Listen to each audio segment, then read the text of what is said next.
C'est parti pour le dimanche de la voie reliant le boulevard de l'insurrection populaire à la route de Komsilga. Le Premier ministre a procédé ce 4 février au lancement des travaux dont le coût s'élève à plus de 2,7 milliards de francs CFA.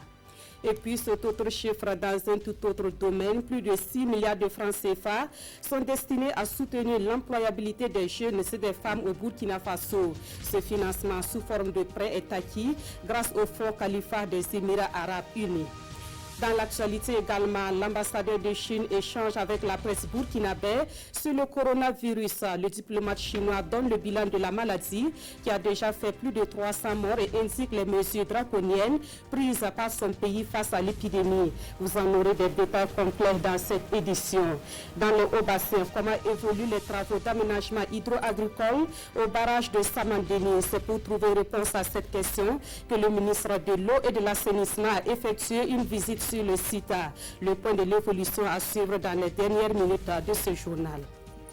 Mesdames, Messieurs, bonsoir. Merci de nous suivre. Nous ouvrons ce journal au palais de Kosiam. Le président du Faso a reçu ce matin le haut-commissaire des Nations Unies pour les réfugiés. Celui-ci est en visite au Burkina Faso et il est allé faire le point de sa mission au chef de l'État. Les échanges entre les deux personnalités ont aussi porté sur la prise en charge des personnes déplacées internes. Idrissa Warga et Caroline Ouari. La situation humanitaire au Burkina est l'objet de cette rencontre. Après avoir visité les différents lieux d'accueil des déplacés du fait du terrorisme, le haut-commissaire des Nations Unies pour les réfugiés entend à présent passer à la phase de plaidoyer pour la mobilisation de ressources en vue de soutenir le Burkina qui doit faire face à cette nouvelle donne.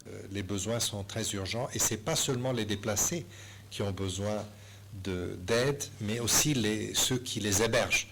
Parce que déjà les ressources sont très limitées. Par exemple, il y a une pénurie d'eau partout. J'ai même moi-même approuvé des petites interventions à Dori pour faire des forages supplémentaires pour qu'on puisse aider les populations. Le cas du Burkina n'étant pas isolé, le premier responsable de l'institution onusienne pour les réfugiés repartira de son périple avec les points sur les déplacés des autres pays touchés par le phénomène, dont la Mauritanie.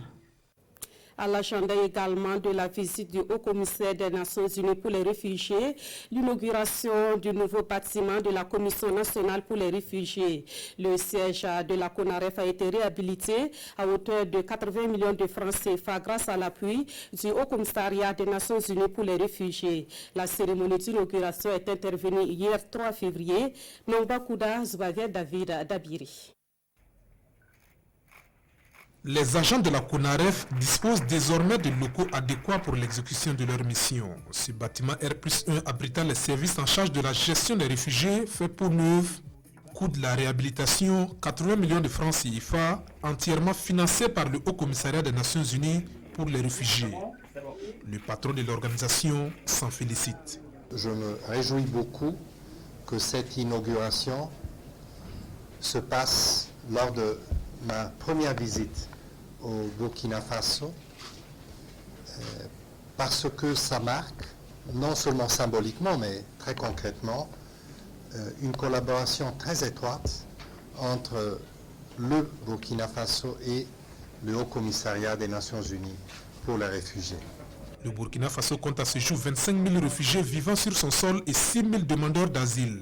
Les conditions de leur prise en charge ne sont pas toujours aisées, reconnaîtra le ministre des Affaires étrangères.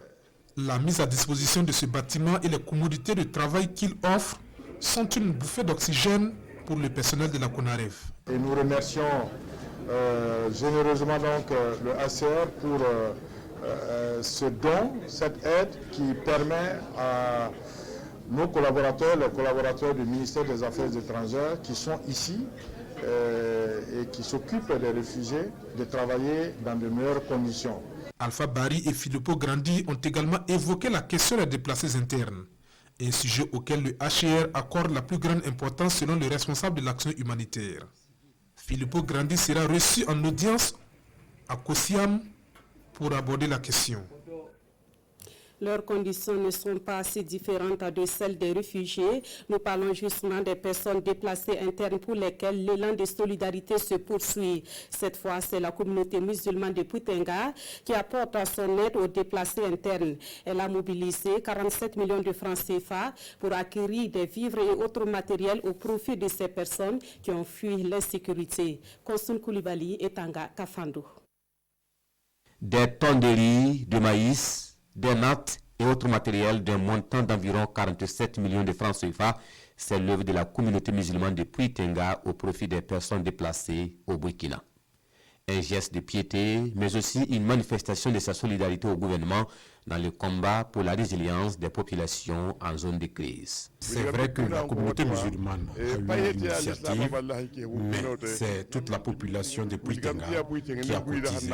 C'est cette union que nous recherchons toujours. Non seulement c'est une manifestation donc, de la solidarité entre Burkinabés, mais aussi une manifestation donc, de la solidarité d'une communauté qui veut effectivement montrer qu'elle est totalement engagée pour accompagner donc ses frères, sans distinction donc de religion, ni de race, ni d'ethnie.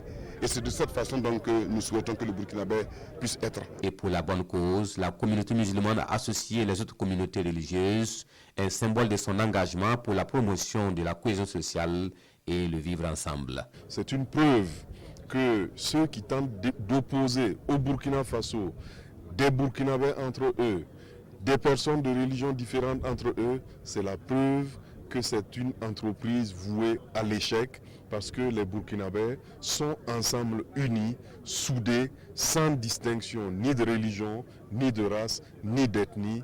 Et c'est cela qui va faire grandir notre pays et c'est cela qui va perpétuer et renforcer la paix dans notre pays. Pour le représentant du département en charge des questions humanitaires, ce soutien de la communauté musulmane de Puitenga vient apporter un soulagement au regard du besoin et du nombre croissant des déplacés, et tout le souhait est que le geste fasse tache d'huile pour que d'autres personnes ou entités emboîtent le pas. Autre point de l'actualité ici à Ouagadougou, dans quelques mois, ce sera la fin du calvaire pour les usagers de la voie allant du boulevard de l'Insurrection populaire à la route de Komsilga. Ce 4 février, le Premier ministre a lancé les travaux de construction de cette route longue d'environ 3 km.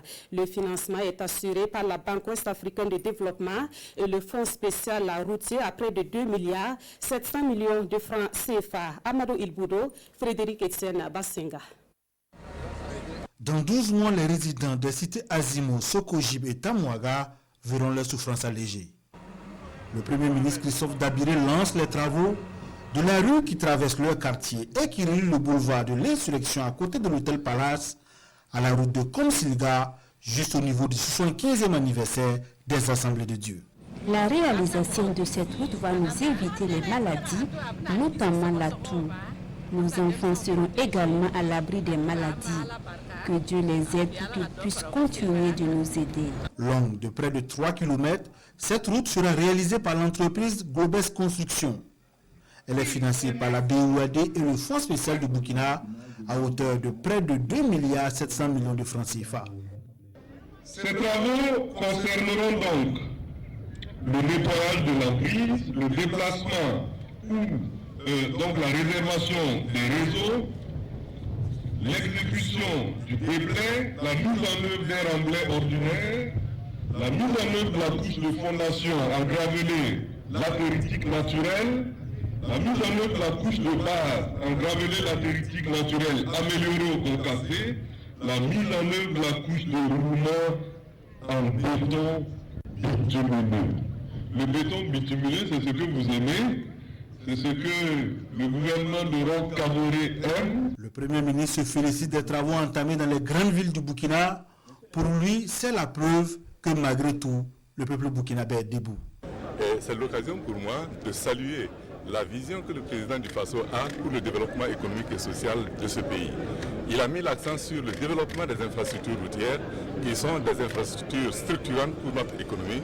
Il a mis l'accent sur le développement de l'énergie, qui constitue également des infrastructures structurantes pour notre économie. Je pense que cette vision est salvatrice pour notre pays. Et malgré toutes les difficultés que nous connaissons sur le plan sécuritaire, les projets continuent d'avancer. La mise en œuvre du PNDS se poursuit dans de très bonnes conditions. Le ministre des Infrastructures annonce dans la foulée les chantiers à venir. Déjà, le 6 février prochain, le gouvernement compte lancer les travaux de l'avenue de l'insurrection à Bobo. Suivront Karpala, Toudouego et la commune de Waïgouya qui va bénéficier de 57 km. Ouagadougou-Sapui, Ouagadougou-Kongoussi et Gunguen, Fada, frontière du Niger, sont également des chantiers que le gouvernement compte lancer cette année. En bref et en image, le Premier ministre a reçu cet après-midi une délégation du Fonds Khalifa basé aux Émirats Arabes Unis. Ce fonds accorde au Burkina Faso un prêt de 10 millions de dollars, soit plus de 6 milliards de francs CFA. Avec Christophe Marie-Joseph Dabiré, les échanges ont porté sur les conditions d'exécution de l'accord de financement. Il a aussi été question de préciser les domaines de développement qui seront couverts par ce financement. Et pour être plus complet sur ce sujet, c'est principalement le secteur de l'emploi des jeunes et des femmes qui va bénéficier de cet appui financier. La signature de l'accord de prêt est intervenue un peu plus tôt dans la matinée entre le président du conseil d'administration du Fonds Khalifa et le ministre en charge de la jeunesse. Siedi Larienne, Estelle Judith Assogba.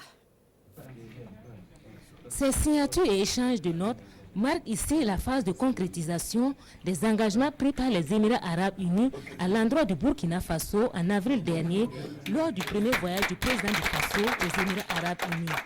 Ce pays va bientôt accorder un prêt d'une valeur de 2 millions de dollars US, soit plus de 6 milliards de francs CFA.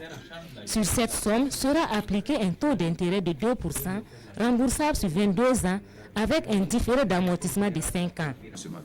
Khalifa Fund primarily focus on the small. Le fonds Khalifa a comme priorité est focalisé sur donc les PME et donc au niveau aussi des jeunes et des femmes. Donc le fonds est orienté vers les femmes, vers la jeunesse, vers l'entrepreneuriat des jeunes. L'autre objectif, c'est de lutter contre la pauvreté et le terrorisme, parce que la jeunesse, si elle n'a pas d'autres débouchés, une main qui leur est tendue, ils vont donc s'adonner au terrorisme et à tout ce qui n'est pas bien. Ce montant devrait servir à mettre en place des crédits au profit de promoteurs de micro, petites et moyennes entreprises, des jeunes âgés de 18 à 45 ans. Ce programme va couvrir les 13 régions du Burkina Faso. Et selon donc les conditionnalités donc du prêt, il nous a été donc demandé de prendre 50% de jeunes garçons et 50% de jeunes filles. Mais de tenir compte aussi du milieu rural, mais aussi de faire en sorte que dans la mise en œuvre donc de ces crédits-là, nous puissions donc accompagner 45% de projets, de nouveaux projets, des projets en création, mais 55% pour les projets qui sont déjà qui existent et qu'il faut donc renforcer. Voilà. Cela vise donc à terme à créer donc 7307 projets qui devront donc arriver à employer autour de 20 500 et quelques emplois. L'acte qui vient d'être posé annonce la signature très prochaine de l'accord de prêt relatif à la mise en œuvre du programme de développement des micro, petites et moyennes entreprises au Burkina Faso. Dans l'actualité également, le ministère de l'Économie, des Finances et du Développement évalue les dispositifs de contrôle interne de ces structures centrales. L'exercice s'inscrit dans le cadre de l'exécution de la feuille de route de ce ministère. Et de cette évaluation, on apprend que plusieurs services du MINEFID sont au rouge en matière de contrôle interne, d'où la nécessité de formuler des recommandations pour changer la donne. Explication avec Ali Doubadini et Maïmouna Traori. Évaluation des dispositifs de contrôle interne des structures et des programmes budgétaires du ministère de l'Économie, des Finances et du Développement, la mission d'évaluation livre ses résultats. Sur 28 structures évaluées, seulement 2 sont à un niveau acceptable. Sur la grille d'évaluation, la majorité est en rouge. Rouge, ça veut dire niveau de base, c'est passable on peut dire, et jaune, on peut dire c'est assez bien. Et vert, là, c'est bon. Beaucoup de structures qui sont en rouge, mais ce n'est pas un mauvais rouge, j'allais dire. Parce que ce n'est pas tout à fait zéro, il y a déjà quelque chose. Et il faut dire que le ministère a cette culture-là depuis bientôt une décennie. Il y avait eu un petit relâchement.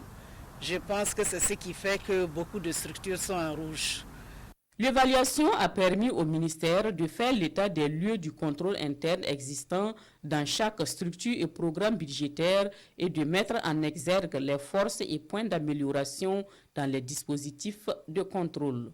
La démarche permet d'identifier les outils qu'on devrait utiliser dans nos structures et donc en perspective, c'est faire en sorte que les structures qui n'utilisent pas les outils appropriés pour le contrôle interne efficace puissent les utiliser. Et donc on aura une feuille de route pour qu'à terme, toutes les structures puissent être en conformité avec un contrôle interne efficace. La mission de contrôle propose à court terme des actions de sensibilisation et de renforcement de compétences en vue de garantir l'adhésion de tous à l'implémentation effective de l'évaluation du contrôle interne. Elle recommande également des missions de cartographie des risques et d'analyse basées sur les risques. Dans l'actualité des partis politiques, le parti au pouvoir poursuit sa série de tournées à travers le pays pour des échanges avec les militants. Samedi dernier, le mouvement du peuple pour le progrès a tenu une conférence provinciale à Tougan dans le Sourou. Principaux sujets abordés à cette conférence, les défis sécuritaires et la mise en œuvre du programme du président Roch-Marc Christian Kaboré. Le compte rendu de Serge Sonda et Christophe Traoré. La délégation du mouvement du peuple pour le progrès MPP est face à ses militants à Tougan. Elle rend compte des missions et de la vie du parti à la base pour une bonne coordination des activités. Donc ce sera l'occasion pour nous d'évoquer les différents problèmes que rencontrent les militants dans cette province. Et vous savez que c'est une province également qui est très touchée dans certaines de ses communes par le problème sécuritaire. Donc c'est l'occasion pour nous de venir les apporter le soutien et les encouragements du MPP et leur dire qu'il faut également que nous nous préparons pour les prochaines échéances électorales. Une conférence provinciale qui permet aux militants de s'accorder sur un certain nombre de points dans la préparation des élections à venir. Il y a des gens qui ne maîtrisent pas sérieusement les statuts du parti. Si bien qu'il faut des cadres comme ça expliquer aux camarades comment le parti fonctionne, les structures fonctionnent, le rôle de chaque structure pour que les activités ne se changent pas lors des différents fonctionnements du parti et des activités du parti. La conférence a été l'occasion pour les maires MPP de la province de présenter les différentes réalisations faites au profit de leur population. Et une rencontre du même genre se tenait également samedi dernier à Banfoura dans la Comoé. Les militants et sympathisants du mouvement du peuple pour le progrès se sont mobilisés pour assister à la conférence provinciale. En plus de la mise en œuvre du programme présidentiel et des futures élections, les échanges ont porté sur la promotion de la paix et de la cohésion sociale. Drissa Traoré, Kadourou Menki. Le Bureau national du MPP poursuit sa tournée dans les différentes régions à la faveur des conférences provinciales du parti. Une occasion saisie par le Bureau national pour faire comprendre à la population l'incidence des mouvements sociaux et attaques terroristes sur la mise en œuvre du PNDS avec en filigrane une invite à faire confiance au programme du président Roch-Marc Christian Kaboré. Le programme du président Roch-Marc Christian Kaboré est en train de s'exécuter avec beaucoup de victoires ici dans cette province, malgré le défi sécuritaire que nous connaissons. Les militants sont interpellés pour aller en rang serré pour les élections à venir. De cette rencontre se dégagent 3 messages forts. Les cascades ont retrouvé la cohésion sociale. Et ça, c'est très important. Deuxième élément fort, comme vous avez dû suivre, les maires que nous avons eus ont réellement travaillé pour les besoins prioritaires des populations. Le troisième message, c'est les perspectives. Nous sommes unis. C'est le refrain repris à l'unisson par les militants et sympathisants du MPP section Komoué. Une province qui a justement besoin de l'union de ses fils et filles pour non seulement réussir le pari de la tenue des élections dans un contexte apaisé, mais aussi pour une bonne préparation des festivités du 11 décembre 2020 à Banfoura. Dans le domaine de la santé, l'actualité à l'étranger reste marquée par l'épidémie de coronavirus qui sévit en Chine et qui inquiète la communauté internationale. Ici, à Ouagadougou, l'ambassadeur de Chine s'est entretenu cet après-midi avec la presse sur l'évolution de la maladie. Après avoir fait le bilan de l'épidémie, le diplomate chinois a indiqué les mesures prises par son pays pour freiner la propagation du virus. Des détails avec Lassina Ouattara et Ismaël Zilouma Sirima. 20 millions de Chinois sont mobilisés pour vaincre le coronavirus. L'ambassadeur de Chine a présenté l'ensemble des mesures en cours dans son pays pour réduire la propagation du virus. Il a fait le point des 20 000 cas d'infection confirmés et des 23 000 cas suspectés, en passant par les 426 décès enregistrés en Chine du fait du coronavirus. Depuis l'apparition des premiers cas, nous avons fait de la transparence et de l'ouverture notre mot d'ordre. Dès que les laboratoires biologiques chinois ont réussi à analyser et obtenir les séquences ADN du virus, les scientifiques chinois les ont rapportés à l'Organisation mondiale de la santé, ce qui a permis d'alerter l'opinion internationale. L'engagement chinois à faire face au coronavirus s'est traduit par la construction d'hôpitaux à des temps records et aussi par le déploiement de plus de 6 000 médecins. Ces actions ont permis à 717 patients de guérir du coronavirus. Donc il y a bon espoir que très bientôt, on pourrait avoir un traitement spécifique. Pour le moment, il n'y a pas de traitement spécifique. On met l'accent plus sur la prévention. Tout comme aussi, les experts sont en train de travailler pour voir si on peut avoir un vaccin. Les rumeurs sur un éventuel traitement du coronavirus par l'AI sont fausses selon la représentante de l'OMS. À propos des mesures préventives à observer, la Chine a déjà prévu un ensemble de soutiens pour le Burkina Faso. La mission médicale chinoise qui travaille ici va partager des informations techniques sur la prévention, le traitement, la surveillance, ainsi que des analyses du laboratoire de cette épidémie à leurs collègues burkinabés. Au sujet des 22 étudiants burkinabés qui se trouvent à Wuhan, l'épicentre du coronavirus, l'ambassadeur de Chine soutient qu'ils sont tous sains et saufs.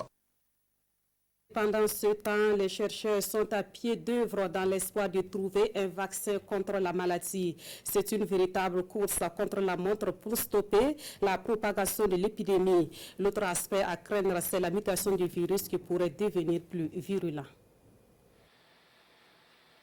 La course contre un vaccin agite le monde scientifique. Le nouveau coronavirus qui a émergé en Chine poursuit sa propagation et aucune thérapie n'a encore fait ses preuves. De nombreuses équipes travaillent activement aux quatre coins du monde, en France, en Russie, où l'on déplore le manque de données disponibles pour avancer dans la recherche. Nos spécialistes travaillent sur un vaccin. Les Chinois ne nous ont pas fourni de données ni de souches. Donc nous nous efforçons de travailler avec les infos et le matériel disponible.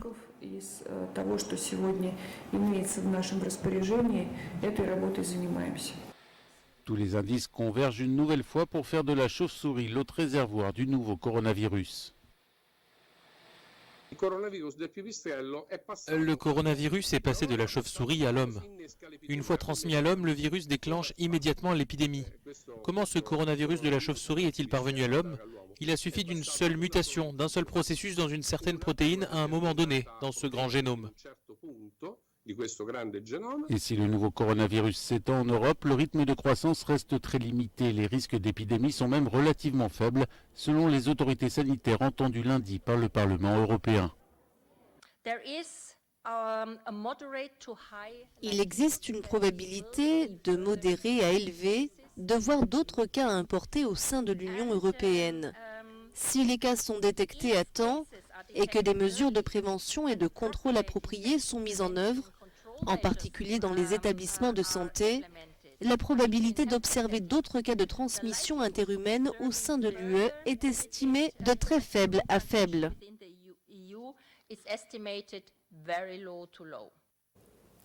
Ici à Ouagadougou, ici au Burkina Faso, et dans les hauts bassins, où en est-on avec les aménagements hydro-agricoles autour du barrage de Samandini? Pour le savoir, le ministre de l'eau et de l'assainissement s'est rendu sur le site hier 3 février. C'est précisément le site de Negma, d'une superficie de 600 hectares, qui a accueilli la délégation gouvernementale. Le point de la visite avec Mathé Zerbo et Kaduro Menki.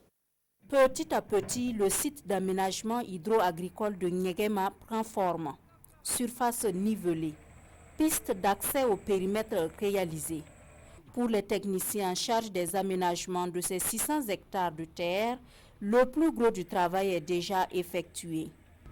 On est actuellement à 20% pour l'ensemble des 3 lots, pour un délai consommé de 47-50%. Pour les projets d'aménagement, généralement le démarrage, ça prend du temps parce qu'il y a les études à faire, les études d'exécution. Ce qui fait qu'au départ, il y a un décalage entre le taux d'avancement et le délai consommé. Mais une fois qu'on arrête les dossiers d'exécution et on se lance maintenant dans les travaux, comme vous avez remarqué, normalement ça va vite. Le ministre en charge de l'eau et de l'assainissement apprécie et encourage les différents acteurs qui travaillent en chaîne pour l'exécution des travaux. Nous ne voulons pas réaliser le barrage, attendre 2 ans, 3 ans avant de commencer son exploitation. Déjà, vous avez vu le poisson, les ressources halieutiques sont largement exploitées et utilisées. Bientôt, nous souhaitons donc que l'agriculture, les périmètres irrigués, qui sont un investissement valorisant pour l'eau stockée, soient fonctionnels. Aucune difficulté particulière n'est à signaler selon les techniciens commis à la tâche. Et les travaux d'aménagement vont durer 20 mois hors saison des pluies. Cap à présent sur Korsimoro dans le San Matenga pour évoquer ce projet qui se fixe à 2 objectifs. Assurer une bonne alimentation des élèves et valoriser les produits locaux. C'est ce que vise le projet dénommé Faso Ribo. Il est financé par Catholic Relais Service et sera mis en œuvre à travers les cantines scolaires. On en sait davantage dans ce reportage de Matteo Drogo, Jacques Drogo et Issa Kassebego. Le projet Faso Ribo est en marche à l'école primaire de Tangporin. Du couscous à base de petits mils locales, c'est le premier plat servi aux élèves de cet établissement. Le projet bénéficie du soutien de l'ONG Catholic Relief Service. Pour les responsables de l'éducation nationale, Faso Ribo va soulager les élèves. Sincèrement dit, ça va aider vraiment les enfants, surtout pour le suivi scolaire. Ça nous aide vraiment et à midi, par exemple, les élèves restent à l'école, ils mangent et puis on les suit vraiment pour un bon rendement. Et ça minimise un peu le retard. Au-delà de donner les cantines, il y a d'autres aspects qui doivent être pris en compte dans ce projet. Celui de, premièrement, d'améliorer les conditions d'approvisionnement et ensuite d'améliorer l'efficience de la gestion même des cantines à travers les COGES. Catholic Relief Service salue cette démarche du gouvernement burkinabé en faveur du monde éducatif. Le vice-président mondial de l'ONG a renouvelé son engagement à accompagner le gouvernement dans la mise en œuvre du projet. Ce projet est un projet innovant, en ce sens effectivement qu'il combine l'éducation, servir l'éducation à travers les cantines scolaires, à travers la nourriture que nous allons fournir aux étudiants, mais aussi appuyer la communauté des agriculteurs pour qu'ils puissent bénéficier aussi de ce projet. Donc en fait, il s'agit non seulement de servir, de travailler au développement de l'économie, mais aussi c'est de travailler pour bénéficier de l'éducation à l'école. Faso Ribo pour les cantines scolaires est à sa première expérience. Le projet va s'étendre dans les autres régions du Burkina Faso et il va concerner plus de 100 écoles et près de 50 000 élèves.